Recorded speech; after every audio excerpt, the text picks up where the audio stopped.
The Vex-Thul warrior collapsed through the reinforced wall, and Security Commander Zilax realized he just watched the impossible. A human killed the unkillable. Emergency medical to Conference Hall 7. Code Black. Repeat, Code Black. Zilax's primary manipulators flew across the emergency panel as alarms shrieked through the diplomatic station. Around him, representatives from 15 species stampeded toward the exits, their terror scent overwhelming the air filtration systems. "Commander," his deputy's voice cracked. "The Vex-Thul. Korvax. He's not moving. The human. I saw it." Zilax's secondary eyes tracked the human female standing in the center of the chaos, calmly examining her right hand. Blood, her own blood, dripped from split knuckles. She seemed more annoyed than concerned. This couldn't be real. Vex-Thul were the apex predators of the known galaxy. Their bone density was triple that of most species. Their combat reflexes operated on a neural system so advanced they could dodge particle weapons. Korvax himself had killed a Grexian battle mech with his bare claws last year, and a human, a fragile, delicate human, had just punched him through a wall designed to withstand ship-grade explosives.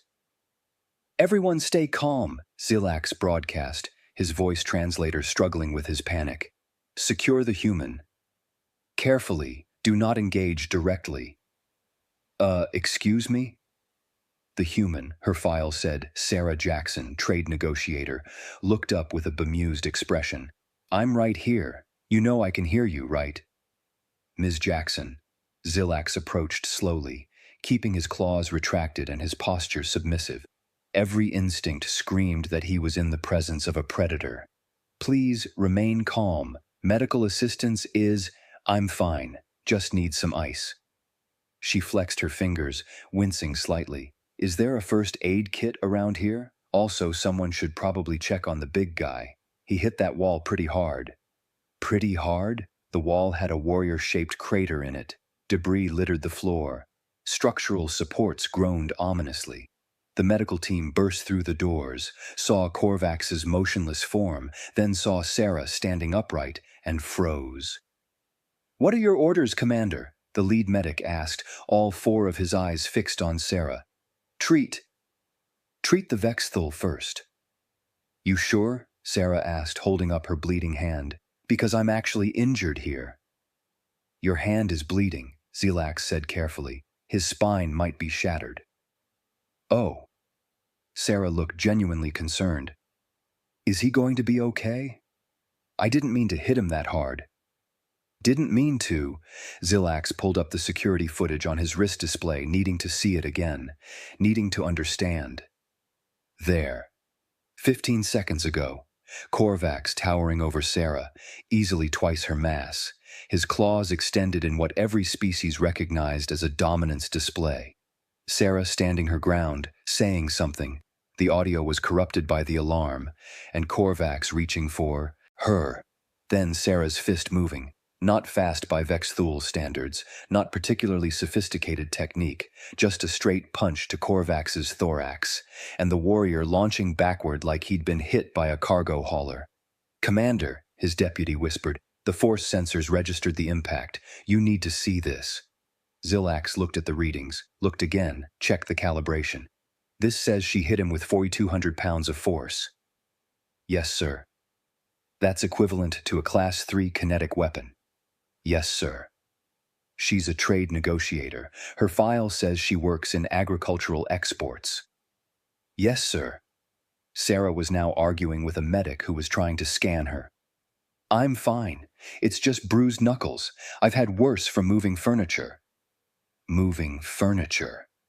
She compared punching through a Vex-Thul warrior to moving furniture. "Commander Zilax." The station director's face appeared on his display, all three of her facial chromatophores flashing distress colors. "What is happening on your station?"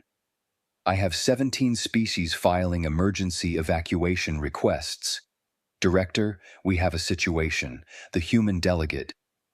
"I've seen the footage. Tell me that's been doctored. Tell me it's a weapons malfunction." According to YouTube analytics, 99.6% of viewers are not subscribed. That's a huge number. By subscribing the channel that is completely free, you'll help support the channel and never miss fresh content. It's neither, Director, she hit him with her hand. That's impossible. I'm looking at her right now. She's asking for ice. The Director's chromatophores went pale. Contact Galactic Council Security. Highest priority. We need a xenobiology team here immediately. And Zilax. Yes, Director? Do not, under any circumstances, upset that human.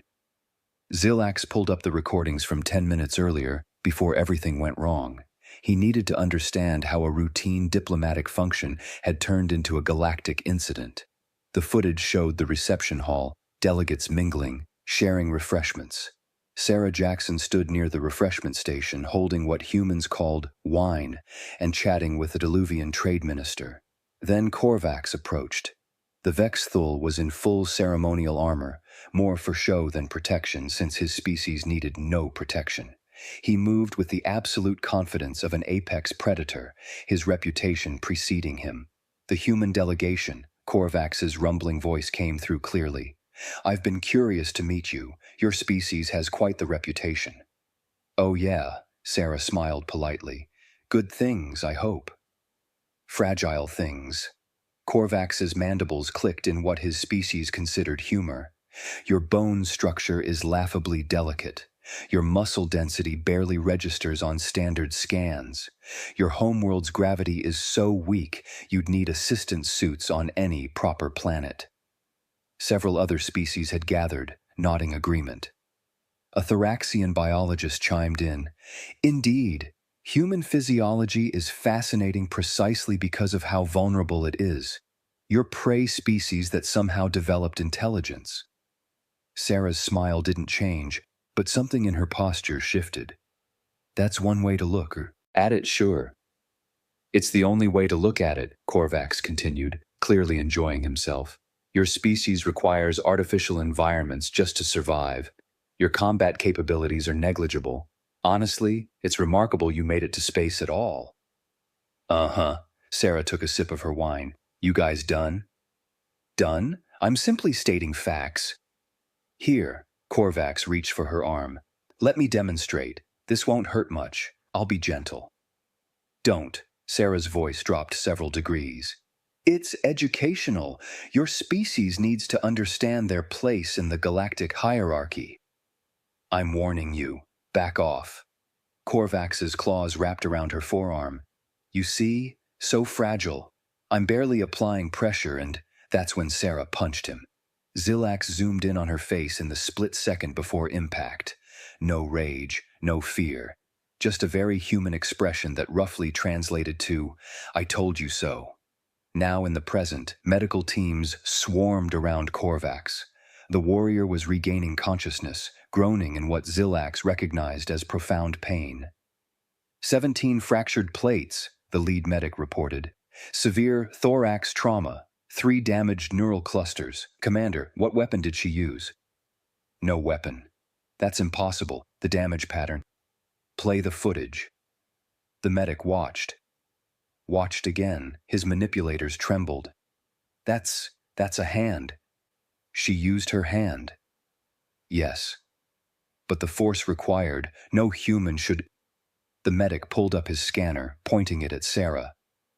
Her bone density is within normal parameters for her species. Muscle structure is typical. There's no enhancement, no cybernetics, no genetic modification. She's completely baseline. Maybe your scanner is wrong, Zilax suggested hopefully. I calibrated it this morning. Commander, according to every medical database we have, humans are Class 7 fragile. They require constant maintenance just to survive. They're susceptible to thousands of diseases. Their immune systems are barely functional. Their bones break from minor impacts. And yet, the medic agreed miserably. Sarah finally accepted some ice from a frightened intern, wrapping it around her knuckles. Thanks. Hey, Commander, can I go? I have a call scheduled in 20 minutes. Ms. Jackson, I need you to remain for questioning. We have procedures. Look, he grabbed me. I defended myself. That's pretty standard self-defense, right? She glanced at Korvax's prone form. Though I guess I didn't account for him being so breakable. Breakable. She called a Vexthul warrior breakable. Korvax's eyes opened. His head turned slowly, agonizingly, until he could see Sarah. Every species in the galaxy recognized the expression that crossed his face. Pure, instinctive fear. You, he rasped. What are you? Sarah Jackson, trade negotiator, Agricultural Exports Division. She waved her ice-wrapped hand. We've met. No. Korvax tried to rise, failed, and slumped back. Nothing that fragile should hit that hard. It violates, he coughed, violates every combat principle. Yeah, well, Sarah shrugged. Maybe you shouldn't grab people who ask you not to? Zilax's communicator erupted with priority signals. His superior, the station director, the Galactic Council, the Vexthul Home Fleet, and most terrifying of all, 3 more human diplomatic representatives demanding to know why their colleague was bleeding. This was about to get much, much worse. The emergency council session materialized in holographic form around Conference Hall 7.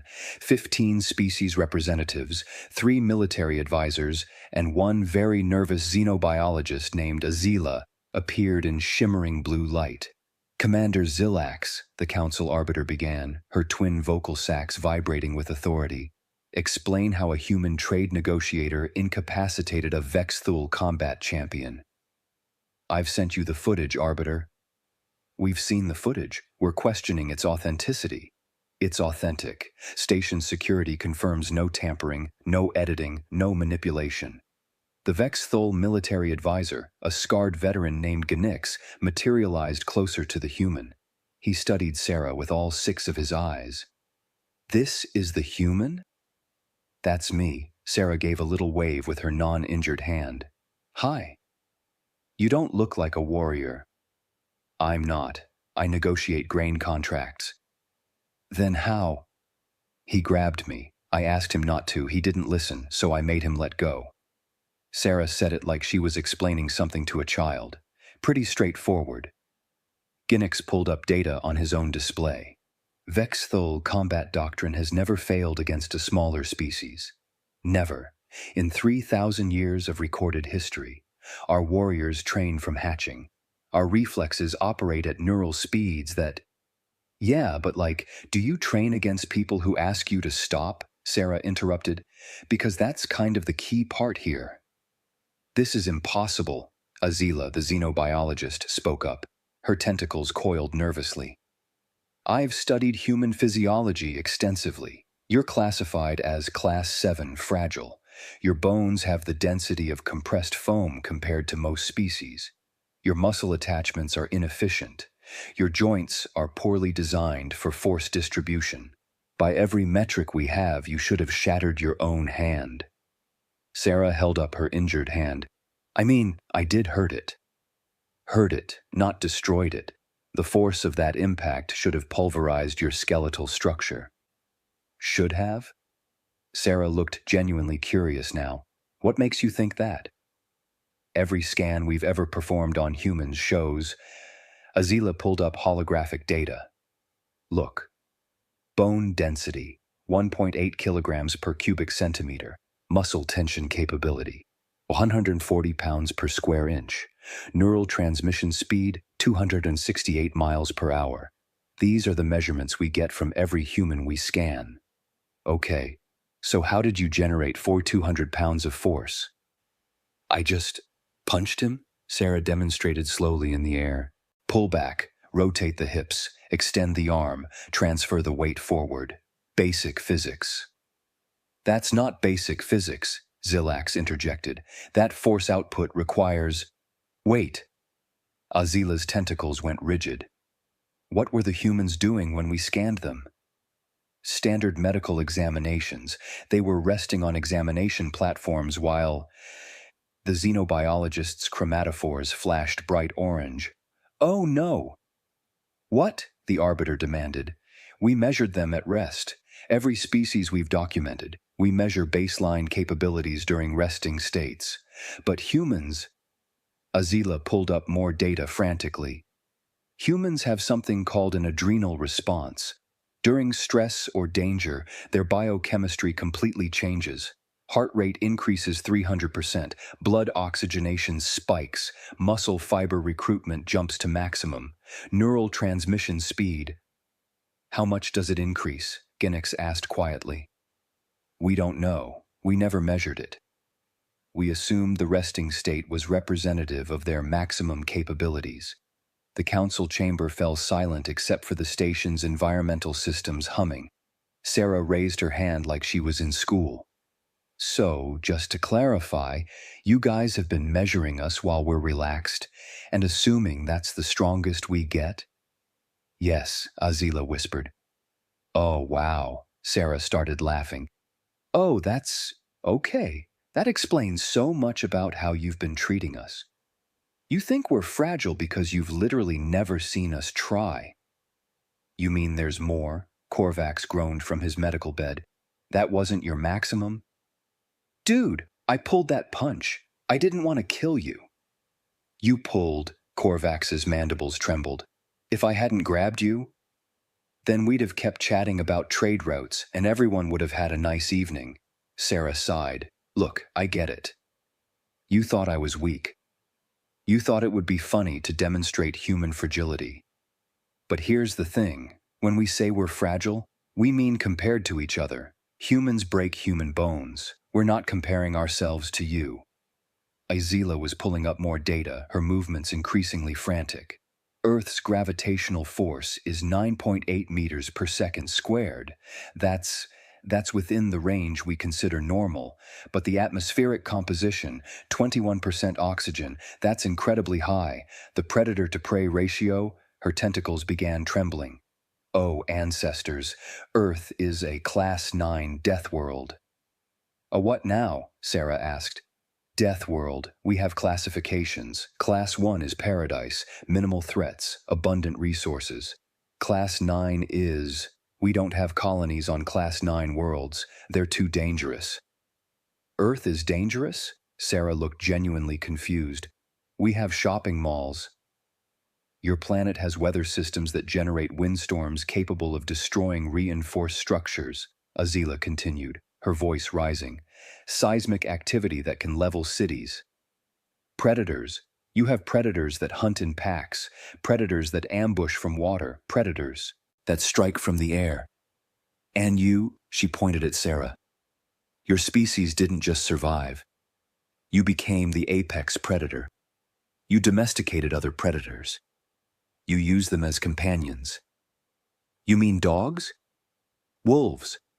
You befriended wolves. I mean, yeah, but that was like 15,000 years ago. Your recreational activities include deliberately climbing sheer rock faces, jumping from aircraft, and swimming in water containing predatory species. Azila's tentacles flailed. You do for entertainment what we classify as military survival training. Sarah blinked. Rock climbing is fun, though. The Arbiter held up a primary manipulator for silence. If what you're suggesting is accurate, Azila, then we need to completely reclassify humans. Our current diplomatic protocols assume... Everything we assume is wrong, Azila interrupted, a breach of protocol so severe that several counselors gasped. Humans aren't fragile. They're survivors from a world that tried to kill them for millions of years. Their weakness is a survival adaptation. They can heal from injuries that would permanently cripple other species. Their poor bone density is actually flexible resilience. Their inefficient muscles are designed for endurance and sudden explosive force. They're not prey species that developed intelligence. They're persistence predators that developed technology. Ginix, the Vexthul advisor, straightened despite his holographic form. On behalf of the Vexthul Dominion, I formally apologize to Representative Jackson. Korvax violated diplomatic protocol and attacked a superior predator. This is on us. Superior, Sarah stopped. You know what? Sure. Apology accepted. We would also like to request, Ginix continued, his voice carrying the weight of his species' warrior culture, That humans consider teaching us your combat techniques. Any species that can generate that much force from such a compact frame. I'm a trade negotiator, Sarah said flatly. I negotiate grain exports. I'm not even particularly athletic by human standards. Every holographic representative went very, very still. Not particularly athletic? Zilax repeated. I mean, I go to the gym maybe twice a week. I'm pretty average. Average, the Arbiter echoed faintly. You're telling this council that there are humans significantly more capable than you? Well, yeah. Olympic athletes, special forces soldiers, professional fighters, those people are insane. I just work in agriculture. Somewhere in the council chamber, someone was praying. Zilax wasn't sure which species or which deity, but he understood the impulse. Azila had taken over the holographic display, pulling up Earth data with the fervor of a scientist whose entire worldview was collapsing. I've been reviewing the public human databases, the entertainment media, the historical records. Her tentacles pointed at image after image. This is what humans do in their spare time. The first image showed a human suspended hundreds of feet in the air, clinging to a rock face with just their fingers. This is a human climbing a mountain. No assistance suit, no anti-gravity field. They call it free solo climbing. The council stared. The next image showed a human throwing themselves out of an aircraft. This is called skydiving. They do it for fun. For fun. Azila's voice cracked. More images flickered past. Humans surfing massive waves, humans running marathons through deserts, humans diving with Earth's apex aquatic predators. This one, Azila highlighted a video, is called Mixed Martial Arts. Humans fighting other humans, using techniques refined over thousands of years. This is their entertainment. They pay to watch this. Sarah leaned over to Zilax. Is she okay? She seems stressed. You're from a death world. You keep saying that. Your planet tried to kill you for your entire evolutionary history. I mean, sure, but we mostly solve that with vaccines and architecture. Mostly? Well, we still have tornadoes, and earthquakes, and, okay, look, Earth has weather. That's just life. Azila pulled up geological data. Your tectonic plates are highly active. You have over 1,500 active volcanoes. Your atmospheric pressure systems generate storms with wind speed exceeding 200 miles per hour. Right, but we have apps that track those now. Your ocean contains organisms that can kill you with a single touch. Which is why we're careful swimming. Your entire planet is a nightmare and you just live there like it's normal. Sarah exchanged glances with Zilax. She's definitely stressed. The Arbiter restored order. Azila, what are your official recommendations? The xenobiologist took several calming breaths through her auxiliary spiracles. Immediate reclassification. Humans are not class 7 fragile. I don't know what class they are. We don't have a classification for seems fragile but can punch through Vexthul warriors. Class 4 adaptive predator. Ganix suggested, with extreme caution protocols. They're not predators, another counselor objected. They have empathy, social structures, advanced culture. They're persistence predators, Azila corrected. They hunted prey by chasing it until it literally died from exhaustion. They evolved to never give up, to heal from injuries that would kill most species, and to run down anything they wanted to eat. And then they developed intelligence, and society, and art, and culture, but they kept the predator traits. Sarah raised her hand again. Quick question, are you guys prey species? The council chamber fell silent, because this is making a lot more sense if you are all prey species who never evolved hunting behaviors. We evolved beyond such primitive survival mechanisms, the Arbiter said stiffly. Right, but you did start as prey? Our ancestors filled various ecological niches. You were prey. Got it. Sarah nodded. Okay, so here's the thing. Humans are predators who decided that being nice to each other worked better than fighting all the time. We still have the predator hardware, we just run civilization software on top of it. Most of the time we're totally chill, but if someone grabs us after we ask them not to, she gestured at Korvax, the hardware kicks in. That's terrifying, Zilax said quietly. Yeah, but also we brought you guys coffee, introduced democracy to 3 systems, and literally yesterday I negotiated a trade deal that will feed 2 billion people. So the predator thing comes with benefits. Ginix straightened in his holographic form. The Vexthul Dominion would like to formally revise our stance on humanity. We acknowledge them as a warrior species deserving of our respect and fear. I really want to emphasize that I'm not a warrior. You defeated Korvax in single combat. I punched him because he wouldn't let go. That is the most warrior thing possible. Sarah looked at Zilax helplessly. The commander shrugged all 4 of his shoulders. The arbiter brought up a new document. I'm implementing Emergency Protocol 44, First Contact Reassessment, effective immediately. All human diplomatic facilities will be upgraded to Class 2 security. All interactions with human representatives will include the following disclaimer. Humans are an adaptive predator species from a Class 9 death world. Do not touch without explicit permission. Do not threaten. Do not assume fragility. Can we not call it a death world? Sarah asked. We call it Earth. It's nice. We like it there. You like a Class 9 death world. It's home.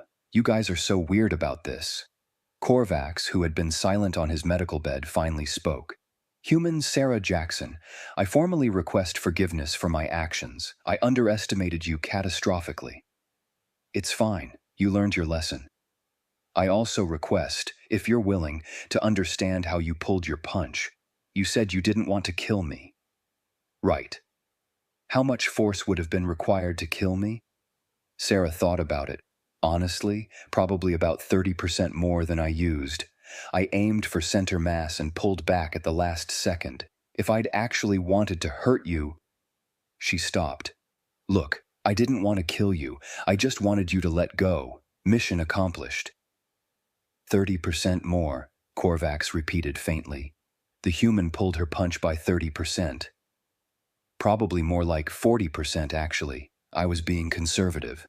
Ginix made a gesture that his species used to indicate deep respect, usually reserved for victorious opponents. Humanity has our friendship and our caution. That is the greatest honor we can bestow. Cool. Can I go now? I really do have that call. The arbiter looked like she wanted to object, but nodded instead. You're free to go, Representative Jackson, but please, don't punch anyone else through walls. That would be appreciated. Station security spent the next hour installing warning signs throughout the diplomatic facilities. Zilax watched as bright yellow placards appeared in 12 different languages. Caution, humans may appear fragile. Do not touch without permission. Do not threaten. Human physical capabilities exceed standard classifications. His deputy approached. Datapad clutched nervously.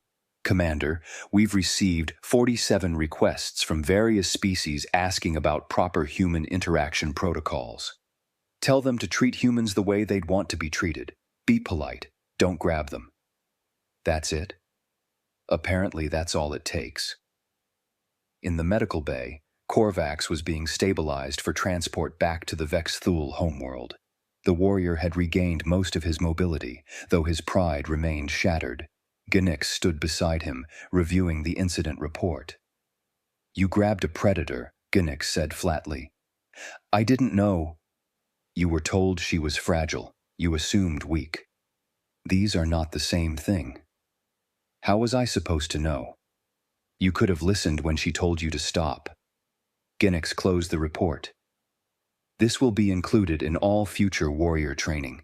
The humans are not prey. They are persistence predators who chose diplomacy. Respect this choice. Meanwhile, Sarah had found a quiet corner of the station and was video calling home. Her sister answered, a baby balanced on one hip. Hey, How's the space station? Oh, same old diplomatic stuff. Sarah flexed her bandaged hand off camera, negotiated some trade agreements, attended some receptions, nothing exciting. You look tired. Long day, but productive. I think we're making real progress with the agricultural exports. That's great. Hey, Mom wants to know if you're eating enough. Tell Mom I'm fine. The station has great food, lots of variety. They chatted for a few more minutes about family gossip, about Sarah's nephew starting school, about plans for the holidays. Normal, mundane human conversation. After disconnecting, Sarah headed to the station's cafeteria. She loaded a tray with what humans called comfort food, some kind of pasta, bread, and a chocolate dessert. As she carried it to a table, 3 thoraxians scattered out of her way, their antennae flat against their heads in fear. Zilax intercepted her. Ms. Jackson, I wanted to personally apologize for this evening's incident. Not your fault, you didn't grab me. Still, we should have better protocols in place. You do now. She set down her tray and started eating. Look, Commander, humans aren't mad about this.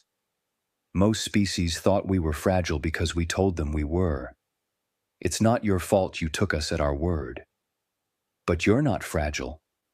Compared to other humans, we absolutely are. I've broken bones, gotten sick, pulled muscles. Humans are constantly hurting ourselves by accident. We just meant it relatively. The galaxy will need time to adjust. That's fine. We're patient. She paused. Well, mostly patient. Depends on whether someone's grabbing us. A group of junior diplomats entered the cafeteria. 3 Diluvians, 2 Grexians, and 1 very nervous Thoraxian. They spotted Sarah and froze. Sarah sighed and waved them over. It's fine, I'm just eating pasta, come on. They approached cautiously like approaching a sleeping predator. Is it true? One of the Diluvians asked. About Earth being a death world? It's a beautiful planet with some weather patterns and geological activity. We've learned to work with it. And you really domesticated wolves? Like 15,000 years ago, yeah, now they're dogs, best friends humanity ever made. And you do rock climbing for fun? Some people do. I prefer hiking, less chance of falling. The junior diplomat sat down, gradually relaxing as Sarah continued eating and chatting normally. Within minutes, the conversation shifted to normal diplomatic topics, trade routes, cultural exchanges, resource management. Zilax watched from across the cafeteria. The human sat there, eating her pasta, discussing grain exports with the earnestness of someone who genuinely cared about agricultural logistics. There was no swagger, no posturing, no attempt to leverage what had happened earlier. She'd punched a Vexthul warrior through a wall, terrified the Galactic Council, and forced a complete reassessment of humanity's place in the galactic community. And now she was eating chocolate cake and laughing about a joke one of the Grexians made. His communicator buzzed. A message from the Arbiter. New classification approved. Humans, Class 4 Adaptive Predator. Extreme caution protocols, diplomatic status, elevated. Below that, a personal note. They're terrifying because they don't realize they're terrifying. Adjust accordingly. Zilax looked at Sarah again. She was showing the Thoraxian pictures of her nephew on her personal device, cooing over a tiny human child. Terrifying indeed. The next morning, station operations returned to something resembling normal. The wall in Conference Hall 7 was being repaired. Korvax had been transported home with a story that would become legend among his people. And Sarah Jackson attended her scheduled meeting about wheat export quotas, acting like nothing unusual had happened. Because for Sarah, nothing unusual had happened. Someone had grabbed her, she'd made them stop. Now she was back to work. For the rest of the galaxy, everything had changed.